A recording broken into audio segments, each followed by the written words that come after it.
श्री महाप्रज्ञ गुरवे नमः।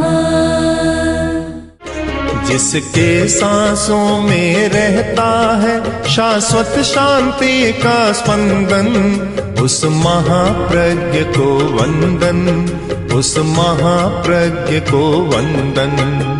सत्य अहिंसा अनेकांत को अर्पित जिसका तन मन, उस महाप्रज्ञ को वंदन, उस महाप्रज्ञ को वंदन।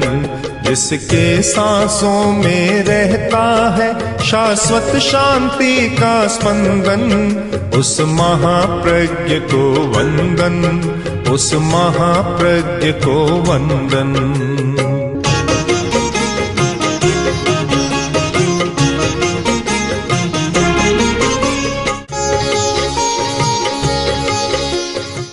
सहिष्णुता एक बहुत बड़ी शक्ति है।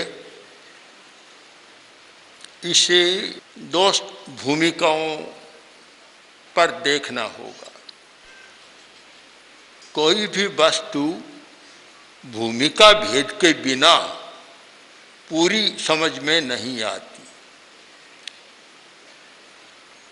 एक सामाजिक मनुष्य की भूमिका है और एक अध्यात्म के क्षेत्र में काम करने वाले साधक की भूमिका है। एक भूमिका में प्रतिकार और प्रतिशोध भी मान्य है और एक भूमिका है जहाँ प्रतिशोध और प्रतिकार मान्य नहीं है। दोनों में बड़ा अंतर है। समाज की भूमिका में प्रतिकार मान्य है और प्रतिशोध भी चलता है। अध्यात्म की भूमिका में या आत्मशोधन की भूमिका में प्रतिकार भी मान्य नहीं और प्रतिशोध भी मान्य नहीं है। सैकड़ों सैकड़ों वर्षों का संतों का इतिहास हमारे सामने है कि उनके सामने कितने कष्टप्रद वातावरण आए, स्थितियां आई और वे बिल्कुल शांत रहे, समभाव से सहन किया। एक वह भूमिका है और एक भूमिका है जहाँ प्रतिशोध लेने की बात आती है। सामाजिक जीवन में प्रतिशोध मुक्त बड़ा कठिन कार्य है। अहिंसा को हम व्यापक क्षेत्र में लागू करें, किंतु इस बात को कभी न भूलें कि समाज की भूमिका पर केवल अहिंसा प्रतिष्ठित नहीं हो सकती।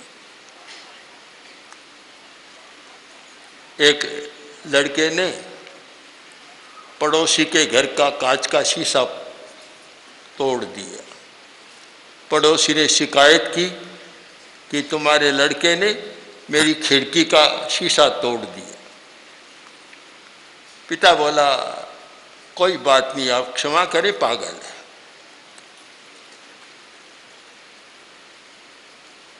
दूसरे दिन फिर तोड़ दिया। तब उसने सोचा अब ऐसे नहीं मानेगा। अपने लड़के को भेजा, कार खड़ी थी, कार का शीशा तोड़ दिया और वह आया, देखो तुम्हारे लड़के ने मेरी कार का शीशा तोड़ दिया। भाई कोई बात नहीं, पागल। खिड़की का शीशा तोड़ने वाला भी पागल और कार का शीशा तोड़ने वाला भी पागल। अब कार का शीशा क्यों तोड़ा? उसने समझा कि प्रतिकार के बिना मानेगा नहीं, इसका बदला लेना होगा। तो यह प्रतिकार और प्रतिशोध ये समाज की भूमिका में चलते हैं। इसका कारण कि एक सामाजिक व्यक्ति केवल निर्जरा, केवल आत्मशोधन के लक्ष्य पर काम नहीं करता। उसका लक्ष्य केवल निर्जरा आत्मशोधन नहीं होता। उसका लक्ष्य भिन्न होता है कि भी सामाजिक व्यवस्था को ठीक रखना होता है। दो भूमिकाएं हमारे सामने, दोनों के लक्ष्य भिन्न है। साधक का लक्ष्य है निर्जरा, निर्जरा आत्मशोधन, और साथ में यह चिंतन कि नए सिरे से पाप कर्म का बंधन न हो, एक भूमिका का चिंतन। दूसरी भूमिका का चिंतन कि मुझे अपने पदार्थ की, वस्तु की सुरक्षा करना है, उसमें कोई बाधा डाले, बाधक बने तो मुझे उसका बदला भी लेना है। दोनों भूमिकाएं अलग, दोनों के लक्ष्य अलग, दोनों की क्रियाएं भी अलग। हम विचार कर रहे हैं साधक की भूमिका पर कि साधक के सामने कोई कठिन परिस्थिति आए, कठिनाई आए, कष्ट आए, तो उस समय उसका क्या चिंतन होना चाहिए, क्योंकि उसका लक्ष्य है निर्जरा, बस एक लक्ष्य है निर्जरा, यानी आत्मशोधन मुझे करना है, पुराने कर्मों का क्षय करना है, उन्हें समाप्त करना है और आत्मा का शोधन करना है। तो साथ यह रहेगा कि शोधन कब होगा कि नए सिरे से पाप कर्म का बंधन न हो, तब शोधन होगा। अगर नए सिरे से पाप कर्म का बंध होता गया, निर्जरा होती गई, शोधन होता गया, तो कोई बहुत बड़ी बात नहीं होगी, यह क्रम तो बराबर चलता रहेगा और आत्मा पूर्ण शुद्ध नहीं हो पाएगी, हस्ति स्नान हो जाएगा। हस्ति स्नानवत हाथी तालाब में जाता है, स्नान करता है, पानी में काफी रहता है, पानी प्रिय है, और जब बाहर निकलता है तो तट पर वह कीचड़ और दलदल सा होता है, सूंड से उठाता है, शरीर को छिड़क लेता है, स्नान किया न किया बराबर हो जाता है, हस्ति स्नानवत। तो जो व्यक्ति निर्जरा की बात करे और पाप कर्म के बंध पर ध्यान न दे, तो फिर वह उसका आचरण हस्ति स्नानवत होता है। साधक का आचरण ऐसा होना चाहिए कि निर्जरा हो और पाप कर्म का बंधन नए सिरे से न हो। इन दोनों के बीच में जो क्या होना चाहिए, चिंतन कैसा हो, स्थानांक सूत्र में इसका बहुत सुंदर प्रतिपादन किया है कि निर्जरा हो और पाप कर्म का बंधन न हो। अब कोई आदमी आकर और एक साधक को, साधु को गाली देता है, या कभी कभी ताड़ना भी दे देता है, कभी चोट भी कर देता है। कितने संतों के इतिहास हैं कि किसी पर थूक दिया, किसी पर झाड़ू डाल दिया, किसी पर आकर कंधे पर आकर बैठ गया, किसी के छाती में मुक्का मार दिया। सैकड़ों सैकड़ों घटनाएं हैं, फिर भी उन्होंने सहन किया, शांत रहे। नामदेव के कंधे पर आकर एक आदमी बैठ गया तो नामदेव ने कहा, आज तक मुझे इतना अच्छा मित्र नहीं मिला जो इस प्रकार का व्यवहार करे। कितने अच्छे मित्र हो, तो वह तो आए बुरी नीति से और वे करें कितना अच्छा मित्र है। दो भूमिकाएं हैं, अगर आप इस भूमिका को सामाजिक जीवन पर घटित करें तो आपके मन में उलझन हो सकती है। इस प्रकार सहन करते चले जाएं तो हमारा अस्तित्व ही समाप्त हो जाएगा। वह एक अलग भूमिका है। आप अध्यात्म की भूमिका को समाज की भूमिका पर न ले जाएं और समाज की भूमिका को अध्यात्म की भूमिका पर न लाएं। आचार्य भिक्षु का यही तो मंतव्य था कि दोनों का मिश्रण मत करो। अध्यात्म की भूमिका का जो कार्य, व्यवहार, आचरण है उसे अध्यात्म की दृष्टि से देखो, और समाज की भूमिका का जो व्यवहार है उसके समाज की भूमिका से देखो। तो सहिष्णुता की भी दो भूमिकाएं बन गई, एक सामाजिक प्राणी की भूमिका और एक साधक साधु की भूमिका। अभी हम चर्चा करें साधक साधु की भूमिका का। उसे कोई आकर कष्ट देता है तो क्रोध न करे और ये चिंतन करे कि देखो ये आदमी मुझे कष्ट दे रहा है, दया का पात्र है, दयनीय है। दयनीय है। दयनीय क्यों है कि कोई न कोई मोह का प्रबल कर्म उसके उदय में आ गया, इसलिए ऐसा व्यवहार कर रहा है। अगर मोह उपशांत होता तो ये मेरे साथ ऐसा व्यवहार नहीं करता। उदीर्ण कम्मा खलु अयम पुरुषी, ये उदीर्ण कर्मा पुरुष है, इसलिए ऐसा व्यवहार कर रहा है। अब इसके तो कर्म का उदय हो रहा है और ऐसा गलत व्यवहार कर रहा है। अब मैं इसको लेकर पाप कर्म का बंध क्यों करूं, क्रोध क्यों करूं, उत्तेजना में क्यों जाऊं, और मैं क्यों मोह कर्म का बंध करूं। मुझे मोह कर्म के बंध से दूर रहना है, उपशांत रहना है। एक चिंतन, और जिसमें यह चिंतन रम गया, इस चिंतन में जो लीन हो गया, वह फिर उत्तेजना में नहीं जाएगा और प्रतिशोध की बात नहीं करेगा, सहन कर लेगा। सहन करना समाज की भाषा में है कायरता। एक आदमी कुछ गलत काम करता जाए और हम उसको सहन कर ले, यह कायरता बहुत बड़ी कायरता है समाज की भाषा में। किंतु अध्यात्म की भाषा में या साधना की भाषा में यह परम वीरता है। महावीर को कितना कष्ट दिया गया, उस समय महावीर ने क्या सोचा था। महावीर कायर नहीं थे, परम वीर थे। उन्होंने यह सोचा कि देखो, मुझे निमित्त बनाकर तो लोग अपनी समस्याओं को सुलझाते हैं और ये मुझे निमित्त बनाकर उलझ रहा है और पाप कर्म का बंद कर रहा है। यह चिंतन था उस समय का। उदीन्न कम्मा खलु अयम पुरुषे। और जब यह चिंतन होता है तो वह न तो आक्रोश में जाता, गाली गलौज करता, न कोई प्रहार करता और न कभी तनाव में जाता। शांत भाव से सह लेता है। और क्यों सह लेता है कि शरीर को कष्ट हो रहा है, पर मुझे तो आत्मा को सामने रखना है, आत्मा को पवित्र बनाना है, तो मेरे लक्ष्य में ये बाधक नहीं बनना चाहिए। अगर इसने मुझे कष्ट दिया और मैं भी उत्तेजना में आ गया तो वह तो सफल हो गया और मैं हार गया, वह जीत गया और मैं हार गया। इतना चिंतन जिसके मन में आत्मसात हो जाए, कोरा पढ़ना नहीं, आत्मसात हो जाए, सात्मीकरण हो जाए। जैसे भोजन का सात्मीकरण होता है कि खाते हैं कुछ और बनता है रस, लोही, मांस, ये बनता है, सात्मीकरण होता है।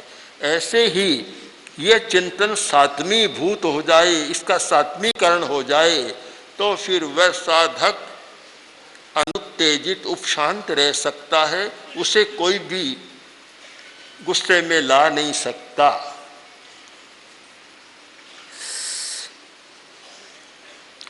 दूसरा चिंतन कि कोई आदमी आकर और साधु को कष्ट देता है, निंदा करता है, गाली बोलता है, अपमान करता है, तिरस्कार करता है, तो उसका चिंतन होना चाहिए कि जक्खा वित्थे खलु अयम पुरुषी। ये दूसरा आलंबन है कि यह पुरुष यक्षाविष्ट है। जैसे प्रेत आत्मा किसी को लग जाती है और वह अपने काबू में नहीं होता, उसे पता नहीं चलता मैं क्या कर रहा हूँ, तो यह आदमी कोई यक्ष से आविष्ट है, कोई प्रेत आत्मा से आविष्ट है, इसलिए ऐसा व्यवहार कर रहा है। तो बेचारा अपने बस में नहीं है, ये किसी के बस में होकर कर रहा है, तो मुझे इस पर क्यों गुस्सा करना चाहिए और क्यों मुझे उत्तेजित होना चाहिए। दूसरा आलंबन। तीसरा एक तद्भव वेदनीय कर्म।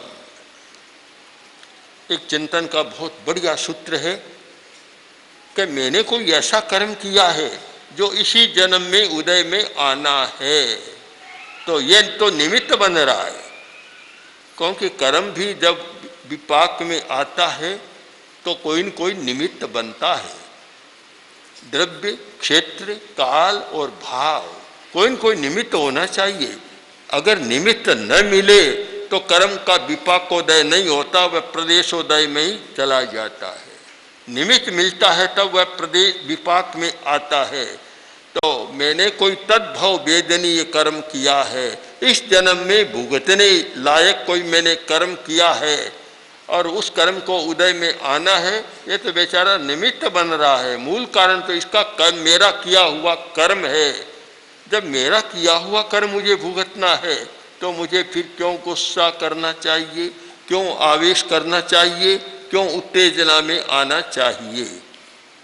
ये चिंतन कर और वह शांत रहता है। उपशांत रहने के आलंबन का आदमी उपशांत कैसे रह सकता है? सामने कोई अप्रिय व्यवहार करे, उत्तेजनापूर्ण व्यवहार करे, दूसरा आदमी उपशांत रहे, ये कैसे हो सकता है? क्योंकि जब चलता है जैसे को तैसा, जैसे को तैसा, अथवा सठे साठ्यम समाचरित। अगर कोई सठ है, सठता करता है, तो फिर वापस उसके सामने सठतापूर्ण व्यवहार करना चाहिए। यह एक अवधारणा है और मैं मानता हूँ समाज की भूमिका पर यह अवधारणा है, इसको हम बिल्कुल गलत भी नहीं कह सकते। ये एक सामाजिक क्षेत्र की अवधारणा है, किंतु आप निश्चित माने कि धर्म के क्षेत्र की अवधारणा अलग होगी और समाज के क्षेत्र की अवधारणा अलग होगी। अगर दोनों की अवधारणा एक ही हो सारी की सारी, तो फिर दोनों में भेद रेखा खींचना भी मुश्किल हो जाता है। तो यह सठी साठ्यम वाली बात, यह सामाजिक अवधारणा है। किंतु कोई सठता का व्यवहार करता है, उसके साथ भी विनम्रता का व्यवहार, सरलता का व्यवहार, मृदुता का व्यवहार, अच्छा व्यवहार करना चाहिए। यह अध्यात्म की भूमिका का चिंतन है, साधना की भूमिका का चिंतन है। तो वह यह सोचेगा कि मेरा किया हुआ कर्म ही मेरे उदय में आया है, इसलिए मुझे इस बारे में सोचना नहीं चाहिए और मुझे शांत रहना चाहिए। चिंतन जैसा जमा हुआ है दिमाग में, आदमी उस वैसा व्यवहार करता है और उसको हर घटना को, परिस्थिति को सह लेता है। सहन करना बहुत कठिन बात है, पर कौन आदमी सहन नहीं करता? सब लोग सहन करते, करना ही पड़ता है। नौकर भी सहन करता है, कर्मचारी भी सहन करता है, और बड़ा आदमी आ जाए तो छोटा आदमी भी सहन करता है। मैंने देखा बड़े बड़े अफसर जब आते हैं, छोटे अफसर रोब जमाते हैं, बड़े अफसर आते हैं तब ऐसे बन जाते हैं जैसे मौन मुंह अलग से हो जाते हैं।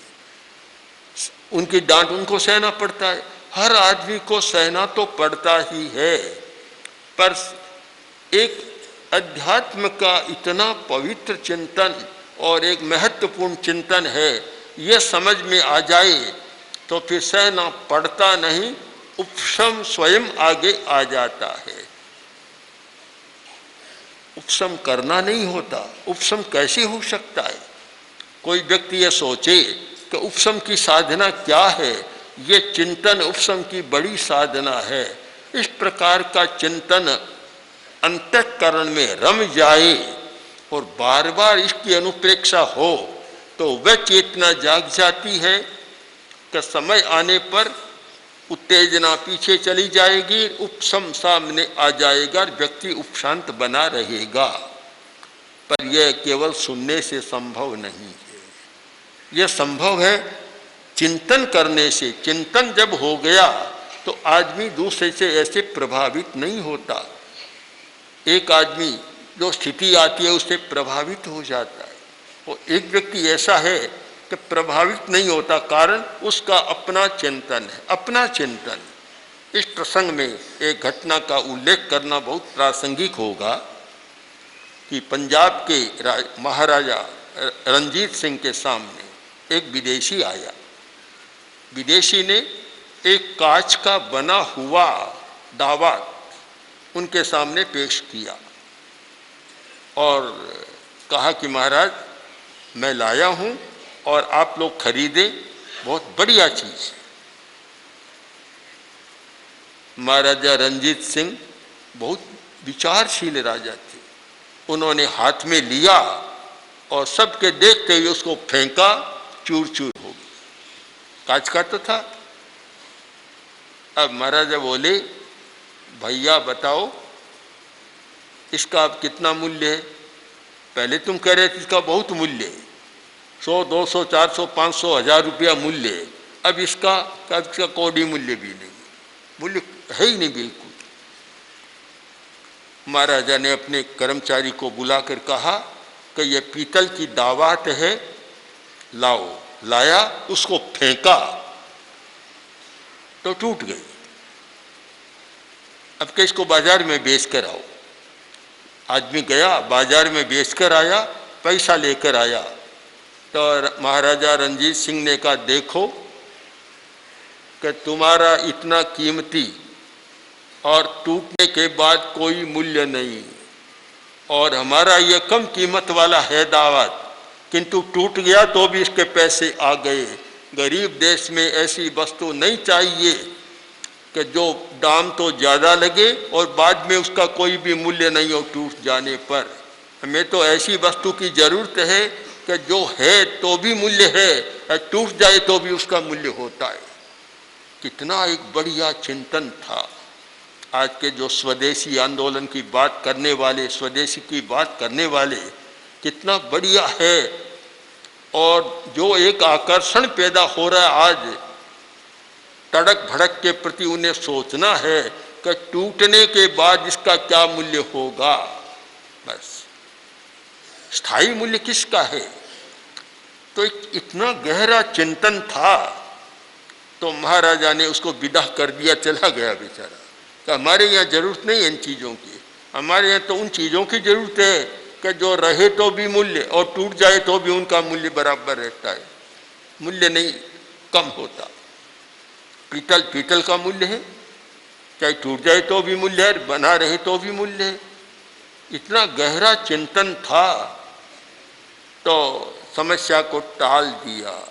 हमारा भी, साधक का भी इतना गहरा चिंतन होना चाहिए कि मेरा व्यवहार आदि में भी अच्छा लगे, मध्य में भी अच्छा लगे और अंत में भी अच्छा लगे।